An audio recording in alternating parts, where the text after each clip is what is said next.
One of my main specialties is grief and trauma, because the two frequently work together.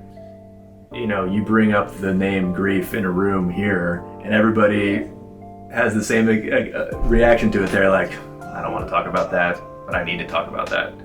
And as soon as one person opens up with the story of loss, everyone else opens up with their story of loss. So in this population, working with people who have addiction, who have been perhaps trying to avoid emotions for some time, when grief comes up through the loss of a loved one, or even just the loss of a meaningful job, or like having to relocate somewhere, any kind of loss, people freak out. And until they learn to process that, until they make connections with other people who are grieving, it's a big just piece of the self that doesn't come back online. I think distinguishing between trauma and grief is really important for people, knowing that when you undergo some kind of trauma, there's just a long stretch of time where you're gonna feel at sea and you're not really going to be able to process anything.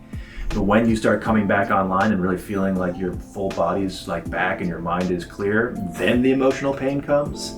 And by then people are tired and they need help. People who have really difficult upbringings become so familiar with the difficulty of their lives that they start to minimize their problems. And so for clients, people who aren't yet clients, who are wondering, do I need to go to treatment? Do I need to do that? That's not for me. I can get through it myself. It's not as bad as other people have it. I always just find myself saying that, you know, you deserve help too. You have to trust something in you that says you're worthy of that help. And I know that I'm excited. We're all excited for whoever walks in this door.